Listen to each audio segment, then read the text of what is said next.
Hey, I'm Joelle, and this is the Butch podcast. Welcome to another episode. This is our 5th episode. Amazing. Celebrate that. 5 episodes. So cool.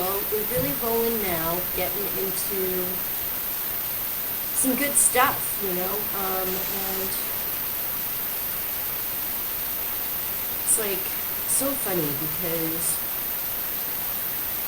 anytime I'm like, oh, I want to talk about this topic, it's like I realize that we should talk about so many other ideas first. So that's part of what is happening today, that we're talking about a really important idea before we talk about other ideas in future episodes.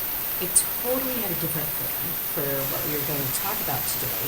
And then as I was starting to do it, I was like, oh, we should talk about this first though. So, and that keeps happening. So maybe one day we'll get to the stuff that I actually thought I was going to talk about. But anyway, so Butch Yoga podcast, here we are. This is a space that is focused on thinking about spiritual ideas from a queer perspective. So, talking about some different ideas from different spiritual systems and how we can apply them to our lives as butches, as queer people, as gender non-conforming people, as trans people, however you identify, that you can think about how you want to apply this to your life. So, because part of the whole thing with Butch Yoga is, in terms of what I want to be inviting you to think about with all of this, is that just like with your experience with gender, you can have your own experience with spirituality that is not, and doesn't have to be what people told you that it should be. That it can be your own path. So that's a lot of what we're going to be talking about today. Alright, so to start getting into it. So we've been talking about some ideas from Buddhism.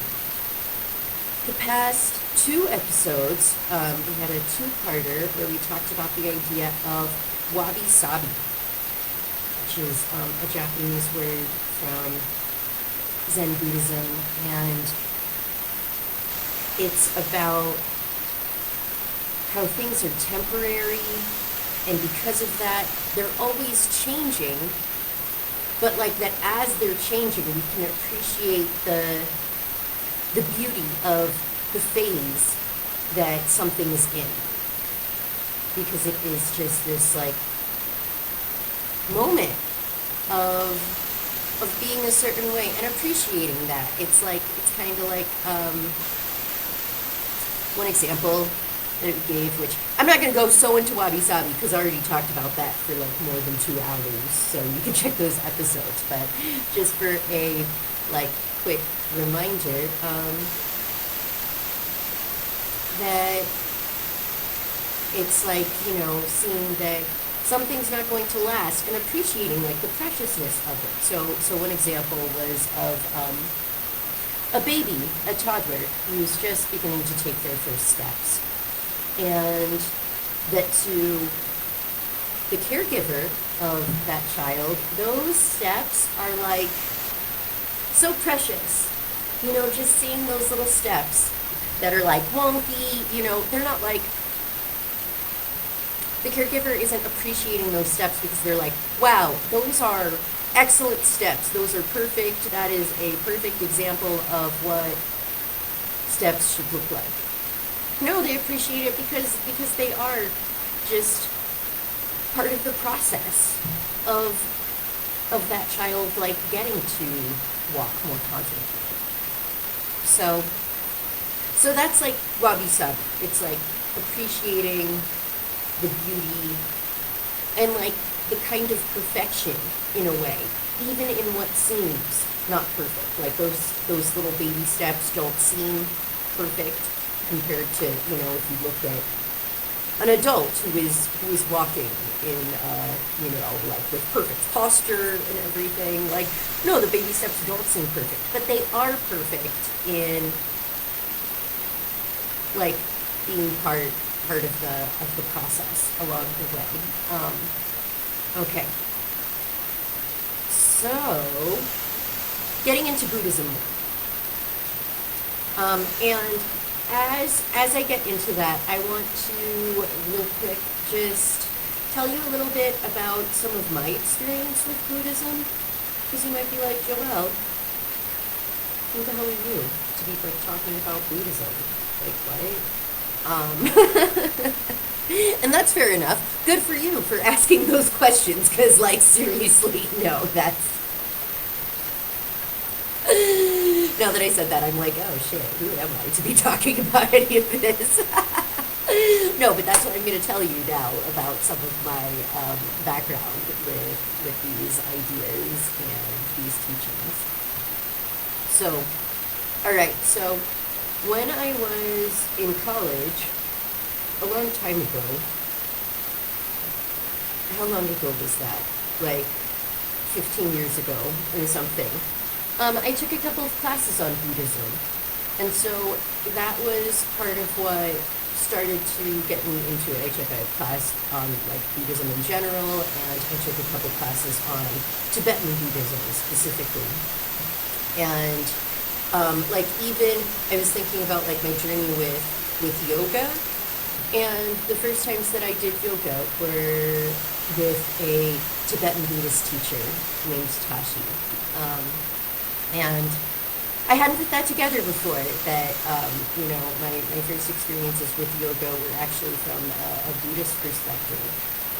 And also meditation, that when I was in college, I joined a meditation club, and it was led by a Tibetan Buddhist professor named Noang, and just thinking about him, Noang, it really makes me smile so much, and I find that's like a mark of a good spiritual teacher, that when you think of them, you just want to like smile with thinking of like their presence, that it's so just loving and kind and like warm and open, and not that all spiritual teachers are like that, but those are some of the qualities that I appreciate personally when I'm looking for teachers. Aside from those experiences, then over the years, it wasn't just like I was like, oh, I'm in college, let me check out Buddhism. No, since then, over the years, I have done some different, like, I'd say, like, intensive experiences with studying Buddhism and practicing meditation. I've done several, like four different Vipassana meditation courses, which maybe you've heard of that, maybe you haven't. Those meditation programs, they're like 10 full days where you are in silence, no talking. You have to give up your phone. You're not supposed to have books. You're not supposed to have a journal. So like silence, like real silence, and meditate for about like 10 hours a day. And then there's some lectures also on Buddhism that you get to hear. And you're like, wow, finally some content. That's not just like what's like going through your head, which, woo, I could tell you some stories about that, but that's not the point of what I want to go into now. I just wanted to let you know that I've got some background in thinking about these ideas and practicing them. So Yeah, but also, as we'll go into, don't just listen to me because I'm like, oh, I took some classes on Buddhism. Like, don't listen to anybody, regardless of what their like credentials are. Like, that's not the point. But okay, we're gonna get into that more a little further into the episode. So, okay,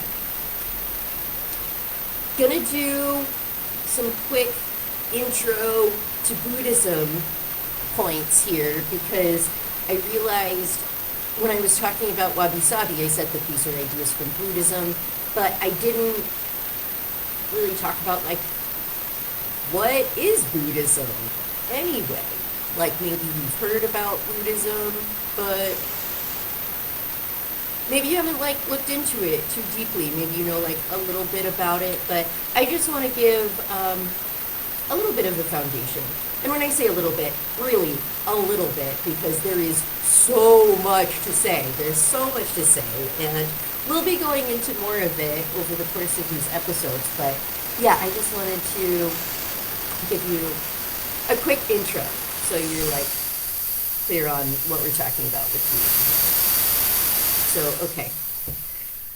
Buddhism is a path of practice and spiritual development, leading to insight into the true nature of reality.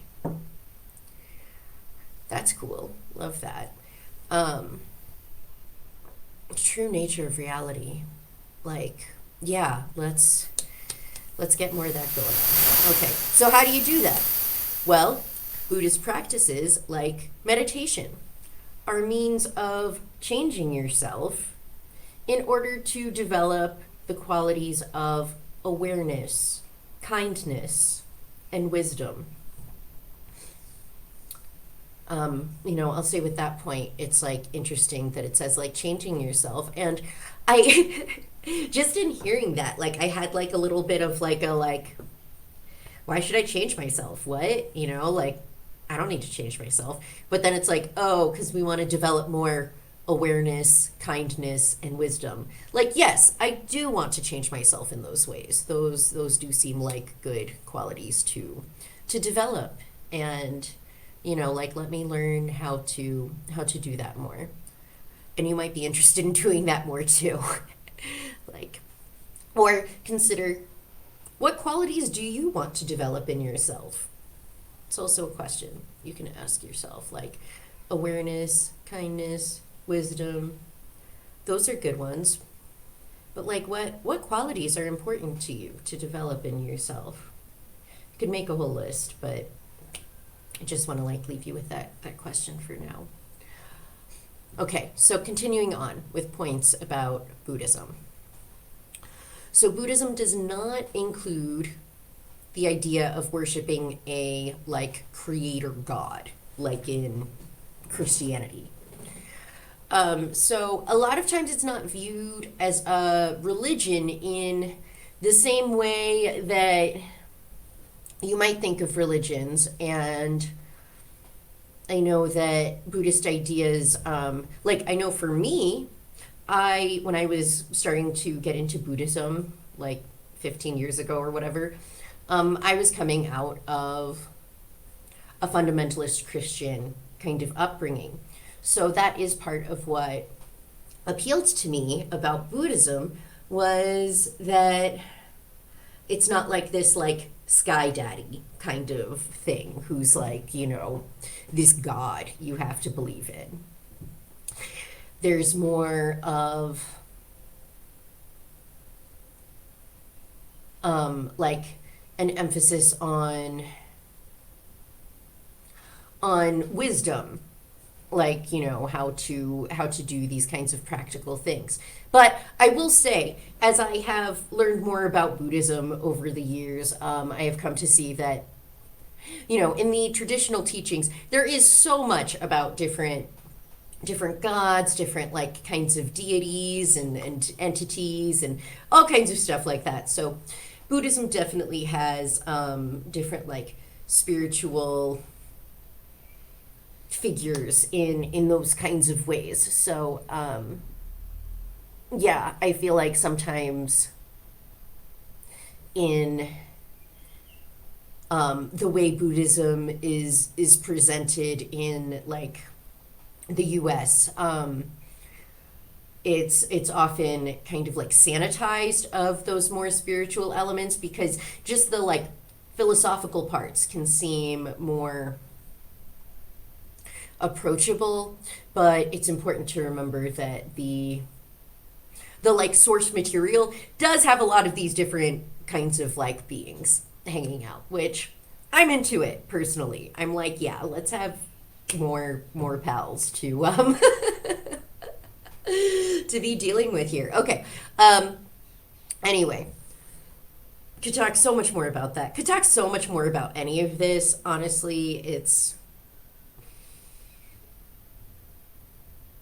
so hard for me to stay on track of what I'm trying to say without going into a million tangents, but I'm doing my best for you. I'm really trying. And thank you for your patience with me as I tried to like keep it on track here. All right. So, Buddhism originated in India. It's the fourth largest global religion. And most of the Buddhists in the world live in Asia, specifically East Asia and South Asia, for some like global context there. All right, and Buddhism is based on the teachings of this guy who was known as the Buddha, and he lived about 2,600 years ago. He was named Siddhartha Gautama and is generally agreed to be a historically real guy. You know, like this guy actually existed. He's not like a myth or a legend or a fable or something, but that this was a guy who was living that long ago, and he came to be known by the title of Buddha, which means one who is awake. And so there are other people who have the title of Buddha or other like beings and stuff. You may hear of different like Buddhas if you look into like Buddhist texts, but when people talk about the Buddha, they're talking about Siddhartha Gautama, this particular guy who got awakened and shared all of these teachings about how you can also become awakened, how you can also like wake up from the illusion of separation, like that's the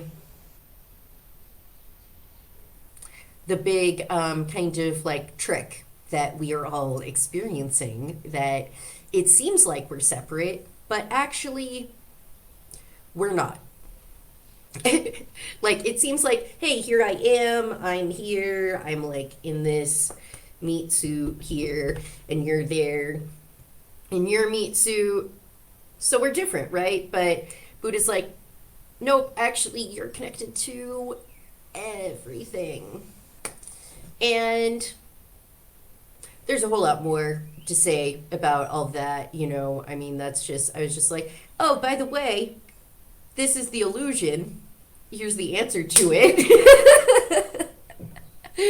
So that's pretty big stuff, but it's like, you know, the thing is, you can hear that and be like, yeah, okay, sure. But it's like, how do you really feel that, live that in your life? You know, how do you live like that? How do you act like that? How do you continue to remember that?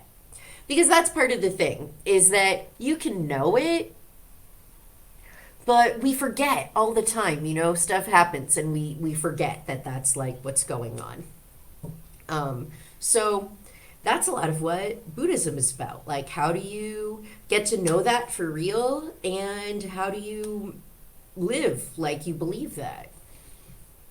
So, all right. That's intro to Buddhism.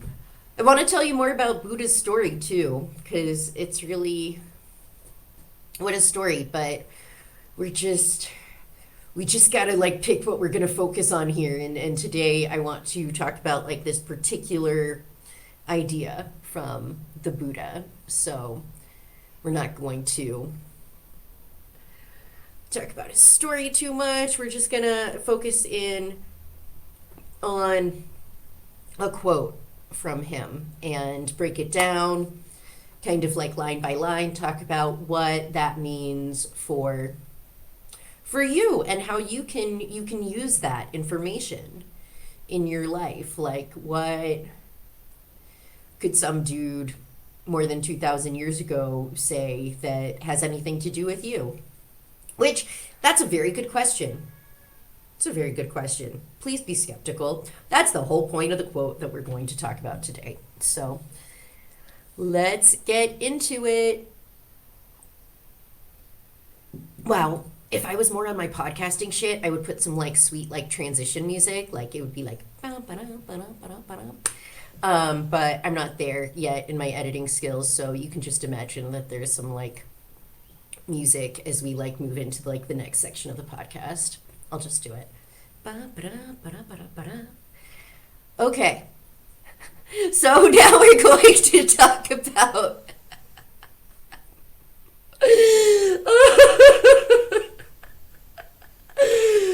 oh my god.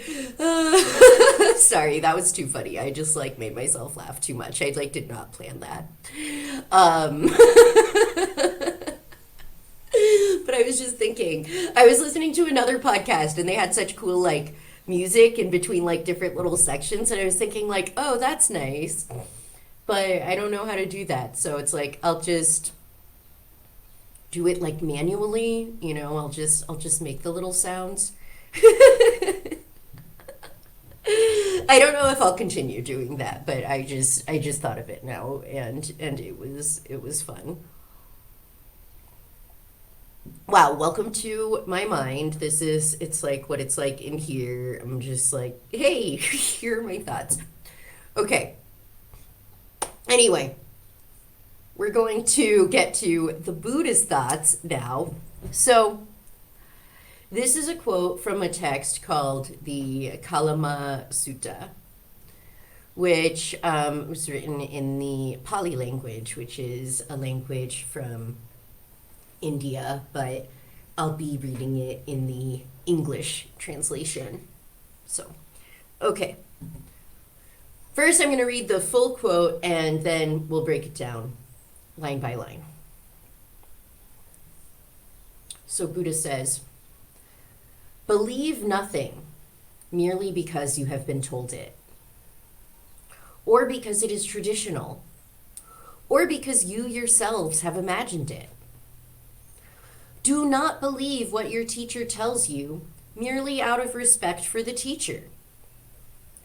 But whatsoever, after due examination and analysis, you find to be conducive to the good, the benefit, the welfare of all beings, that doctrine believe and cling to, and take it as your guide."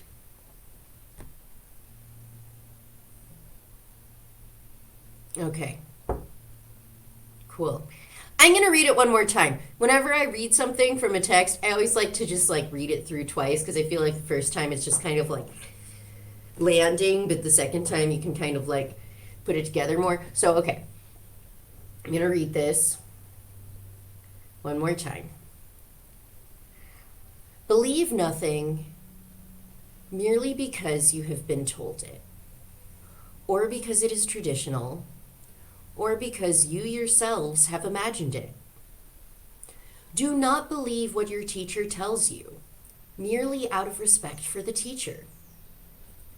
But whatsoever, after due examination and analysis, you find to be conducive to the good, the benefit, the welfare of all beings, that doctrine believe and cling to, and take it as your guide. Okay. Awesome.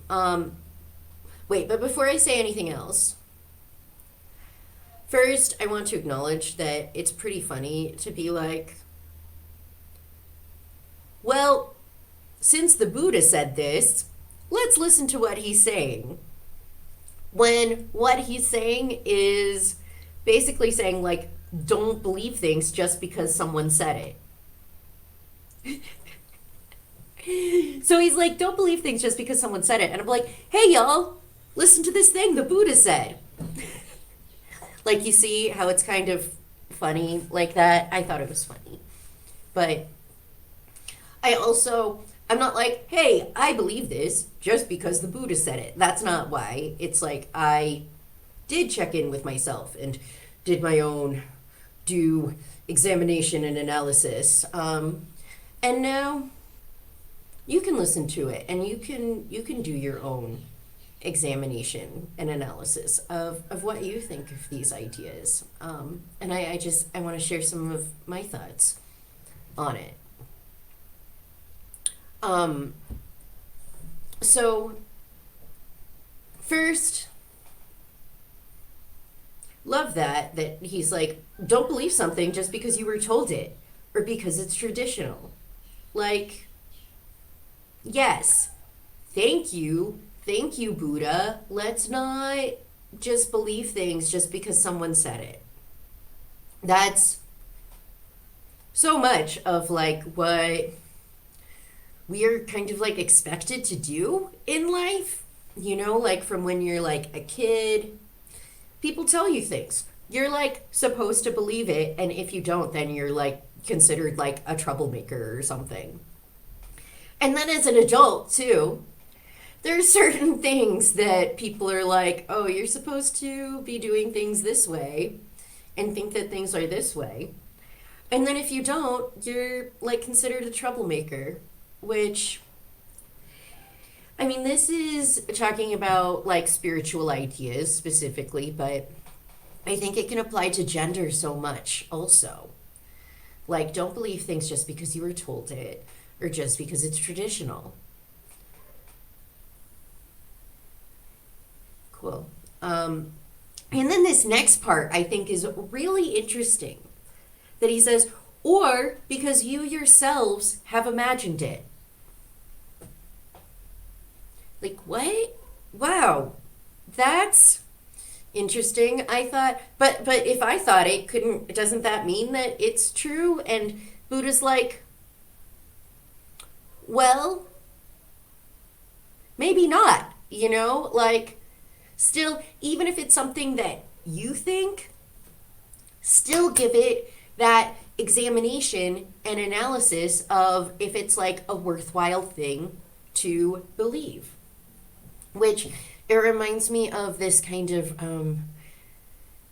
like this bumper sticker. Which I wonder if maybe you have seen this before. I think it's cute. That it says, don't believe everything you think.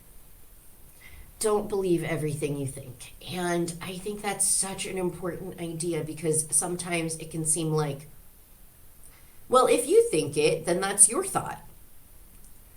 So you should believe that. But thoughts are really funny how they work. Thoughts are weird. Thoughts do strange things in many ways that sometimes you might not want to believe a thought that you have when you think about it. Like, I know. Okay, here's an example. Sometimes when I'm like, let's say out getting groceries, I'll see someone and one of the first things I think might be something judgmental about that person. And when I notice myself having a thought like that, I'm like, Joelle, that's not what we want to be thinking. And then if I'm like in my good awareness of like my thoughts, then I'll like let go of that judgmental thought and like send them some sort of like blessing thought, like may you be happy, may you, have a nice day or whatever, but just shift it to something nice, because so many of our thoughts can be conditioned, like they're like programmed into us from all of these different sources, but it might not be what you actually want to be thinking. Like those shitty judgmental thoughts. Maybe you want to have those. Maybe you think that's fun. I mean, it can be kind of fun in like a shitty way, but really it's like, I don't recommend that. But they still happen. I mean, it happens to me. But noticing when it happens, and just because you have that thought, that doesn't mean you have to like be like, well, that's what I thought, so that must be how it is. No, you have the space to not believe everything you think. And like really like giving yourself that space to not be so attached to your own thoughts. I feel like it's almost easier to say, oh, well, don't believe things because someone else said it or because it's like the tradition or whatever. But I feel like it's like almost more challenging to be like, well, also question like your own thoughts too.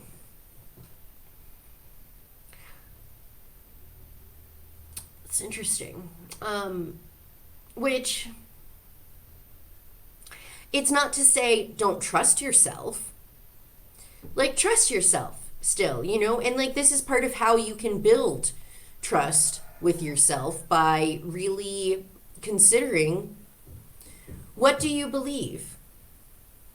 What matters to you? What are the beliefs that are important to you? Think about that, What are the beliefs that you were told should be important to you? What's important to you now? What matters to you now? What like guides you in how you live your life?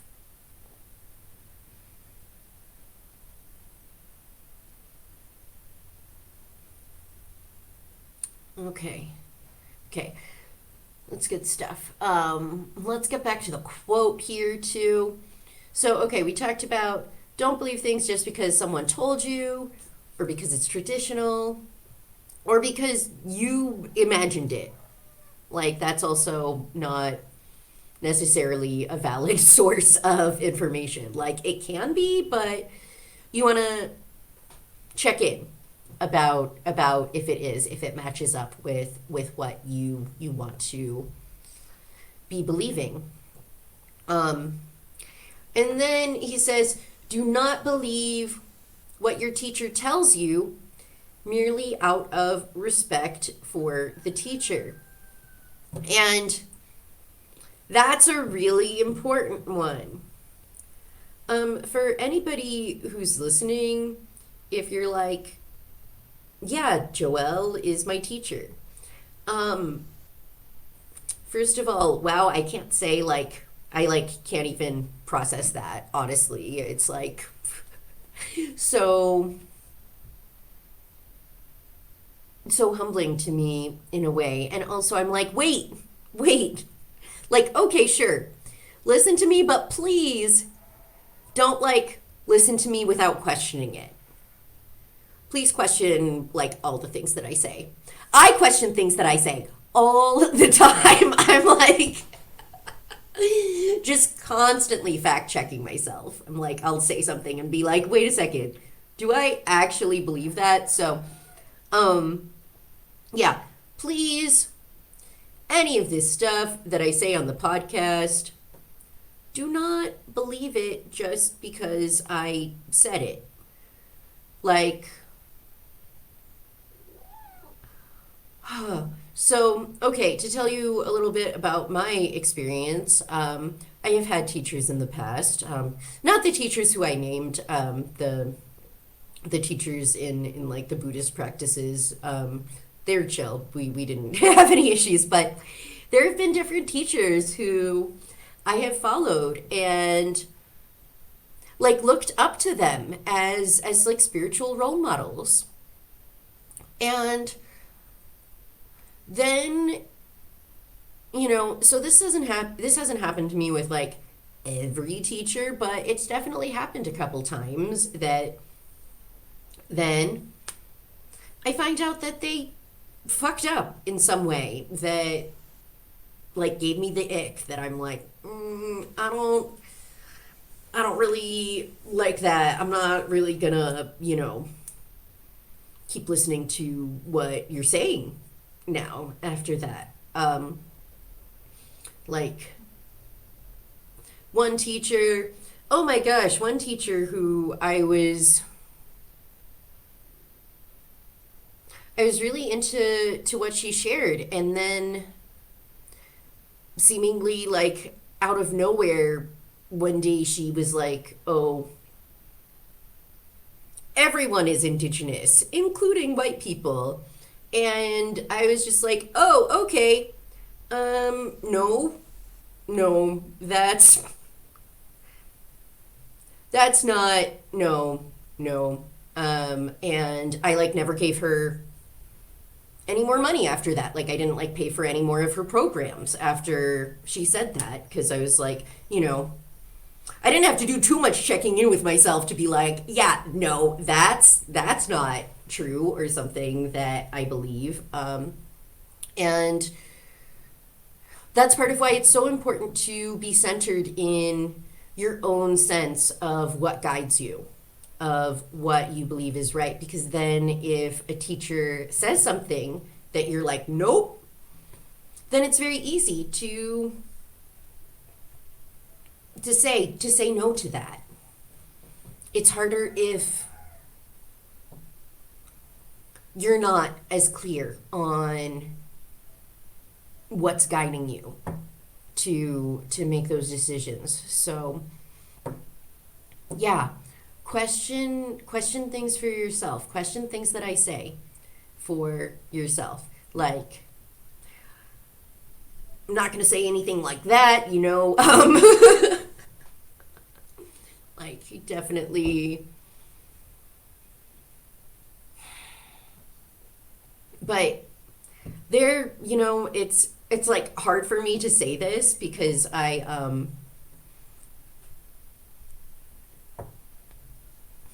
just I like don't want to admit this, but it's like, no, I'm probably gonna fuck up with something at some point. Like, I'm sorry. I'm doing my best, but like at some point I might say something that you're really like, nope, and like good for you for saying nope to that for yourself. Like I'm not like, no, just, it's okay. Like, no, be strong in what you believe. Like that's so important. I have some ideas about things, but I do not have everything figured out perfectly. Like, yeah, absolutely do not just listen to whatever I say without questioning it. Like, definitely question things, question just everything for yourself about like spiritual teachings. That's really important. And so I also want to address that I believe that's how a lot of abusive situations happen in yoga and spiritual settings. There's like, y'all, I'm sure are aware of how much abuse there has been in different churches, in the Catholic Church, in many churches, that there's been a lot of abuse that's like so fucked up. Well, yoga schools, yoga institutions have not been immune from that. They have also fallen into the same kinds of patterns of the people who are in the leadership abusing their power and like yeah, using that power that they have over people who have put so much trust into them, and like because of that, then they see that they can like tell people to like do whatever they want.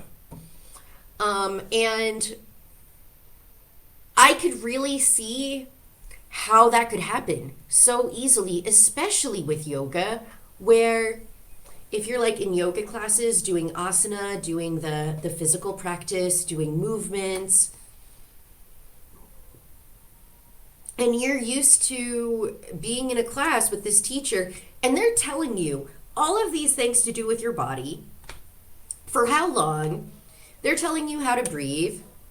It's like you've already given up a certain amount of like personal control or autonomy to this person of just, you know, like doing what they say.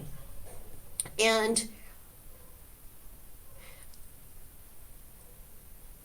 that's part of why in any Butch yoga class that you come to, I always really emphasize listen to your body first. Like I give instructions of what we'll do, and we do things for a certain amount of time, but like if something doesn't feel right for you, you don't have to do it. I'm not like, no, you need to do this because that's how you get your chakras aligned or something. Like, no. You need to listen to your body first. So if something like doesn't feel right for you, don't do it. Or if you're doing something that, you know, you've been doing it, but it feels like it's time to stop, stop. Even if the rest of the class hasn't stopped yet. Listen to your body first, which that can be so hard because there is such like peer pressure, you know, of like, oh, well, everyone else is still doing it. I want to do it too. And not to say that it's not valuable to push yourself in certain ways, you know, to challenge ourselves. That can also be valuable, but you know where your edge is. You know when it's too far. And it's so important to give yourself the space to stop before it's like, you know, too far. Like at that point to really like say for yourself, like, hey, this is where I say like, no, I'm not doing more. Or just do like whatever kind of movement feels good for you. Or like you can just breathe. But like you don't need to feel like you need to do what everyone else is doing in the same way that they're doing it for the same amount of time. Like you can listen to what your body's telling you. Like that's part of what it means of like listen to your body. I feel like saying that, it's like so it can seem so abstract. Like what does that mean? Listen to your body. Like, hey body, hello, what do you got to say to me today? Like it's not quite like that, you know, and like I mean I guess you could do that, sure. I was like, no, I mean that could be, but it's more like noticing those feelings of like, hey, I'm ready to stop this now. And also checking in with yourself, like I said, of like, is that like, I'm ready to stop this now? Is that just like a kind of like discomfort of, hey, I'm doing something that I don't usually do and I don't know how I feel about this? Or is it like, oh, I'm doing this movement I don't usually do and I feel a pain in my knee and so I'm going to back off of that movement. Checking in about those kinds of levels of like what are the messages that you're getting. All right. So to go more into this, like listening to the answers that you get from yourself, from the feelings in your body, and from testing that information against what you know to be right. So that was part of like this quote, like towards the end, that he was saying, like, after due examination and analysis, what you find to be conducive to the good, the benefit, the welfare of all beings, that doctrine believe and cling to. And doctrine is like an idea or like a belief or something like that. And take it as your guide. So you want your guide to be something that you've examined, you've analyzed it, and you have found this is good. This is like helpful for everybody. And how can you know what that is? How do you know what that is? Well, so that's part of why we talk about these different spiritual ideas, because people have been thinking about this stuff for a long time, and we can get ideas from them about what we can be doing, what we want to be doing with our lives. Like in Buddhism and in yoga in general. The focus of what's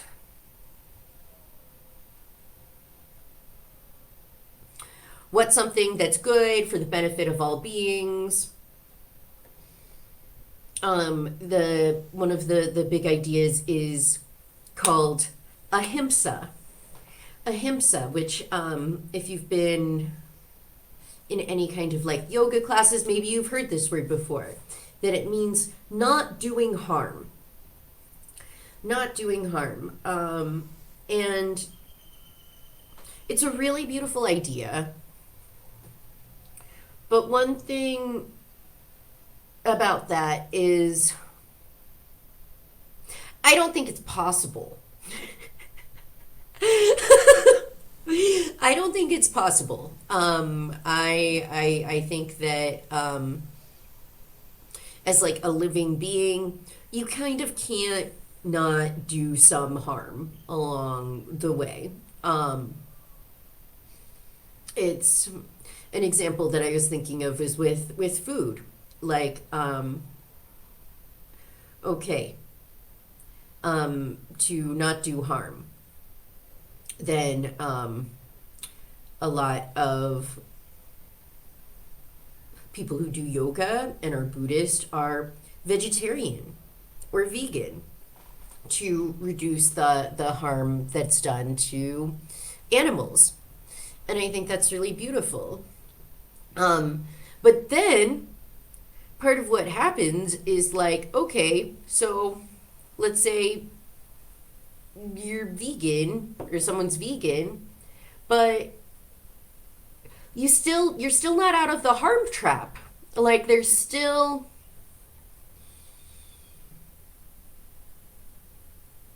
like let's say, because it's like so much is because of how things are with capitalism, that there's just kind of like harm built into every level, so like even if someone's vegan, the vegetables that they get might be harvested by someone who is not being paid a living wage or working under good conditions. And it's like, damn, well, what can you do? What can you do? How can you like actually minimize, like not do harm? And, like I said, I don't think you can just not do harm at all. But I do think we can try to like take like a sort of like harm reduction approach, which is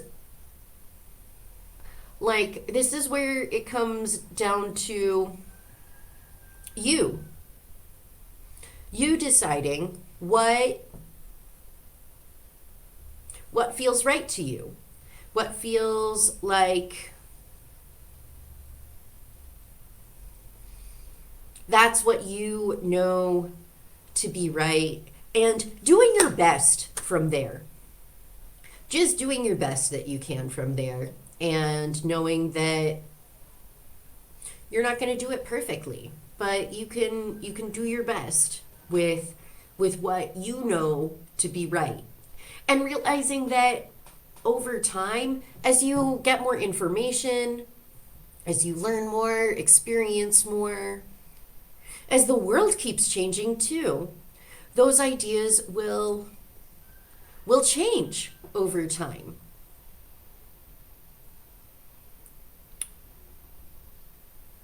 Okay. We are getting like kind of close to the end here. Gonna aim for like about like 10 more minutes of talking about this stuff. But before we wrap up, I also want to say that, we were talking about kind of like this ethical question of harm and how can we not do that, which I personally think that you can't not do it, but that's just what I think. Check in with what you think about that. Like, yeah, I'd be curious to know what you think. Do you think it's possible to just not do any harm in your life? And if you think that, I'm really curious to hear how. Aside from diet, just like in general, like so many things. Oh my gosh, like wow, could really just go on and about like, ways that just by like existing and it seems like maybe you're not doing any harm, it's like, no, that's actually creating like some suffering in the world, like sorry. But yeah, what do we do with that? So we're going to talk about that more in the next episode. That was part of why I wanted to be talking about this today for this week. All right. So, okay. As we talk about like what feels right to you, and feeling that in your body, feeling like testing that like in your mind, analyzing it, examining it, like determining like what really feels true for you. I want to bring that back to thinking about gender and how you know what feels right for you in your gender in a way that no one else can know that. No one else can know that. They'll try to tell you. Oh, other people will try to tell you, but what is your gender and what it should be, and, ways that they think you're doing it wrong or like whatever. But it's something that you know for yourself.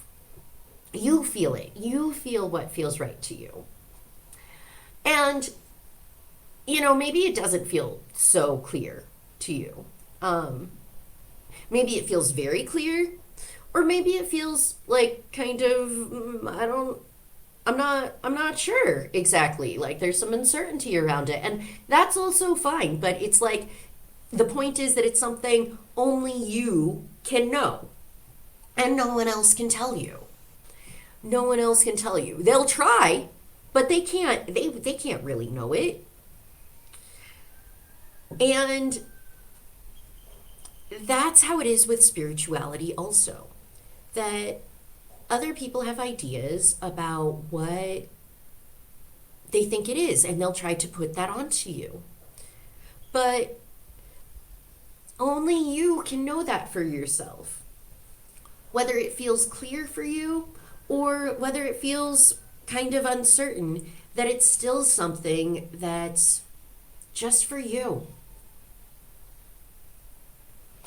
So, yeah, I really wanted to like leave you with that message, and that like, yeah, don't believe what like other people say about it, or what's traditional, or like what someone who you admire says about it, or even your own thoughts. You might have some thoughts that are like not helpful. Examine them. Like examine which thoughts of yours about your gender feel right and good for you.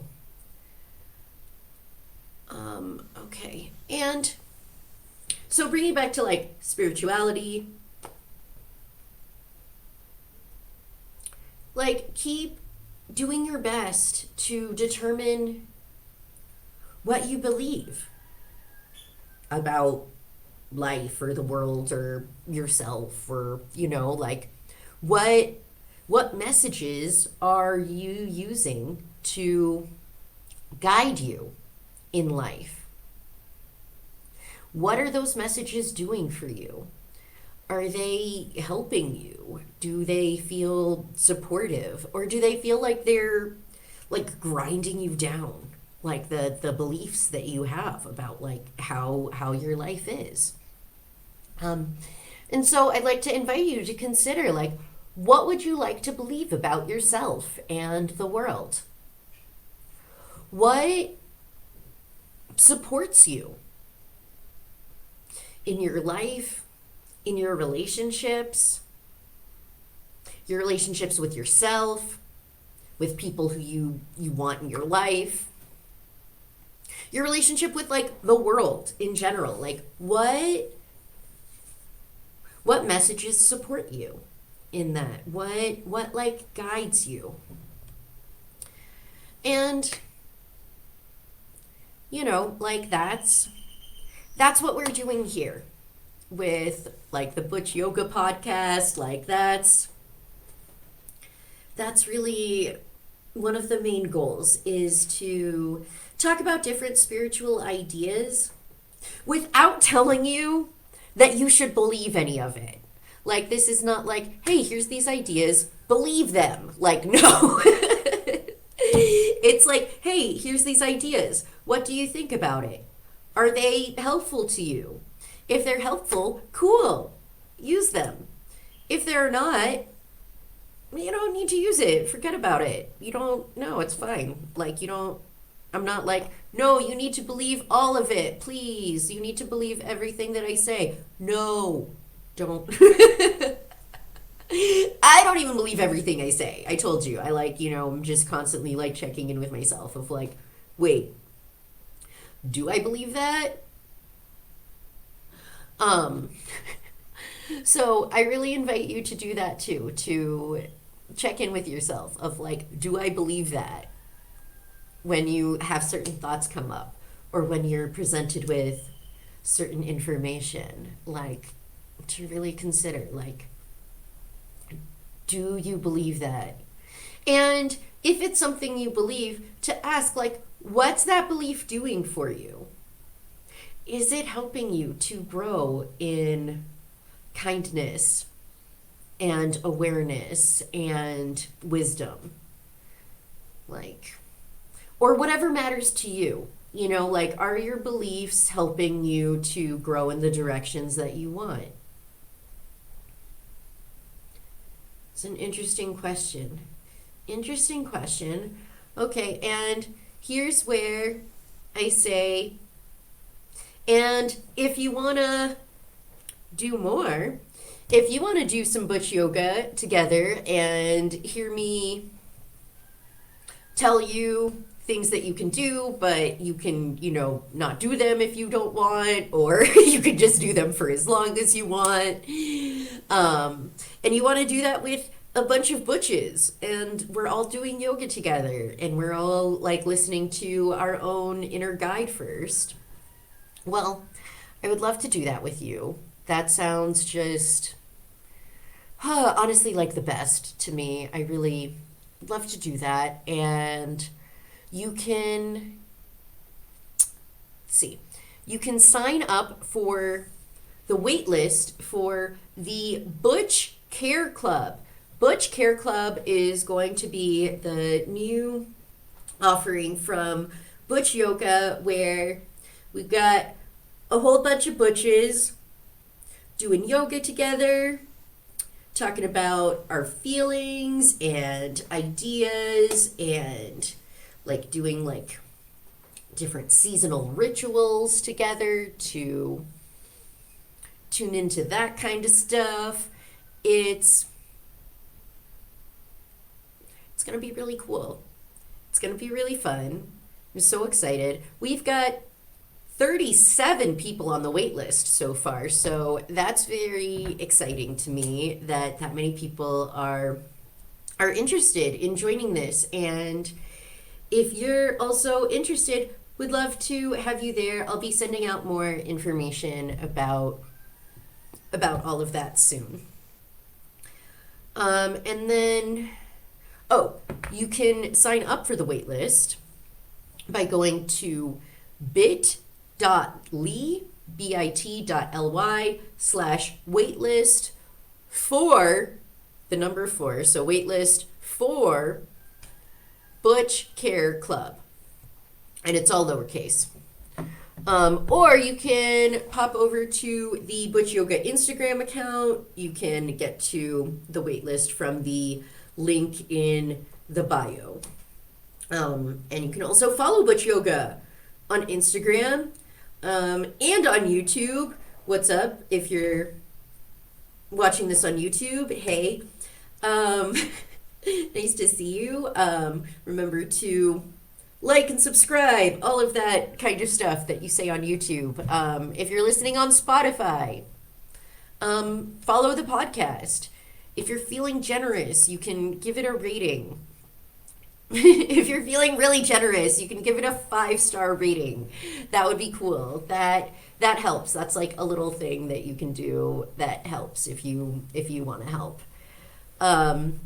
Also, last thing that I'm like, this is another thing you can do. You can sign up for the email list. You can do that also through the link in the Butch Yoga Instagram.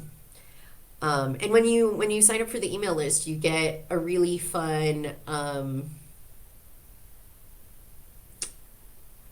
it's like, I'll call it a resource, that's kind of like in a video game style that leads you through a little like Buddhist kind of journey. And it's called The Quest for Happiness. And you get that when you sign up for the email list. So, okay, that's all for today's episode. That's so much. It was awesome. I'm so excited for next week. Next week's the stuff that I like actually wanted to talk about, but I was like, before we talk about that though, let's talk about how like don't necessarily believe any of this. love to like lay that as groundwork of like, hey, don't just listen to me, and don't even just listen to yourself, but like really check in with yourself about like what do you believe, what's meaningful to you, what do you want guiding you in your life. Cool. So with that, I'll see you next week, Butches. Bye.